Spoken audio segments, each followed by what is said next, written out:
Supreme court का 12 जुलाई का फैसला इम्तियाजी और एक जमात के हक में है। आइन के आर्टिकल्स को नज़रअंदाज किया गया। फैसला अदालती दायरा इख्तियार से तजावुज़ है। इलेक्शन कमीशन ने मखसूस नशिस्तों से मुतालिक फैसले के खिलाफ नजरसानी दायर कर दी। मौक़िफ़ इख्तियार किया कि अदालती फैसले में कुछ ऐसे हक़ाइक़ को मान लिया गया जो कभी अदालत के सामने नहीं थे। PTI ने भी कभी दावा नहीं किया। 80 अरकान ने सुन्नी इत्तेहाद में शमूलियत के डिक्लेरेशन जमा करवाए। सुन्नी इत्तेहाद ने इलेक्शन लड़ा, ना ही फहरिस्तें जमा कराई। 41 अरकान को दोबारा पार्टी वाबस्तगी का मौका फराहम करने का कोई जवाब नहीं। इलेक्शन कमीशन को मफरूज़े पर कभी मौक़िफ़ देने का मौका नहीं दिया गया। कमीशन को सुने बगैर फैसला दिया गया। इलेक्शन एक्ट तरमीमी बिल सुप्रीम कोर्ट में चैलेंज कर दिया गया। चेयरमैन PTI बैरिस्टर गोहर ने सुप्रीम कोर्ट में आईनी दरख्वास्त दायर कर दी। इलेक्शन एक्ट में तरामीम गैर आईनी करार देकर कलअदम करने की इस्तदा। मौक़िफ़ इख्तियार किया कि इलेक्शन कमीशन को मखसूस नशिस्तें दूसरी जमातों को लॉट करने से फौरी रोका जाए। ख़वातीन और अक़लियती नशिस्तें तहरीक इंसाफ को लॉट करने का हुक्म दिया जाए। मखसूस नशिस्तों की फहरिस्तें इलेक्शन कमीशन को जमा करवा चुके हैं। 12 जुलाई के फैसले के बाद ये PTI का हक है। दूसरी जानिब इलेक्शन कमीशन तरमीमी एक्ट बिल सदर ममलिकत को इरसाल। सदर ममलिकत के दस्तखत के बाद कानून बन जाएगा। गुज़श्ता रोज़ कौमी असम्बली और सेनेट ने बिल की मंजूरी दी थी।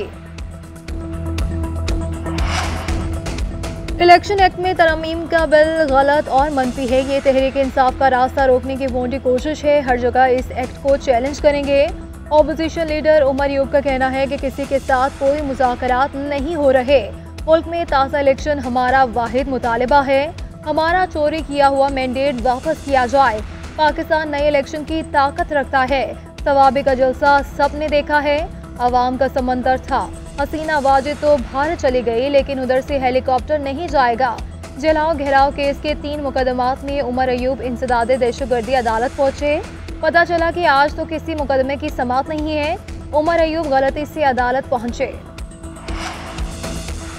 ख्वाबों के बादशाह मंजूर वसार ने डरावना ख्वाब देख लिया।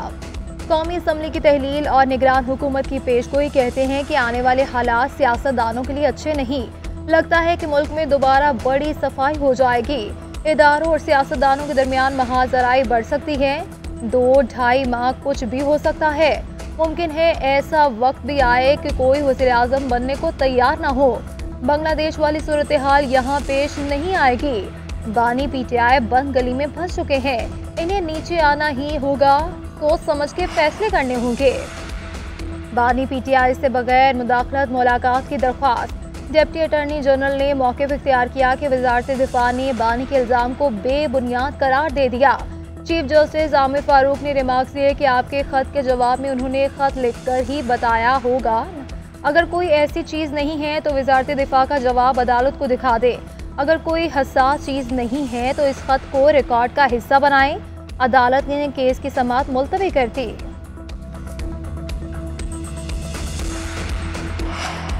9 मई जलाओ घेराव के मुकदमात बुरी जमानत मुस्तरद होने पर हाफिज फरहत अब्बास अहाता अदालत से फरार।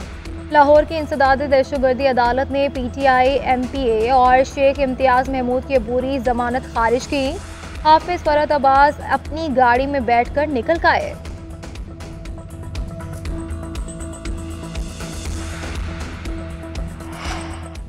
इस्लामाबाद और रावलपिंडी में बादलों की गन गरज। वक्फे से मूसलाधार बारिश नशेबी इलाके ज़ेरे आब आ गए। रावलपिंडी में रेन इमरजेंसी नाफिज कर दी गई।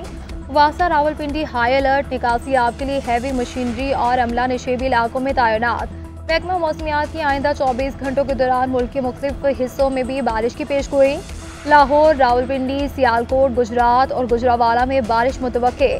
बलूचिस्तान, आज़ाद कश्मीर और गिलगित बल्तिस्तान में भी तेज़ हवाओं के साथ बादल बरसेंगे।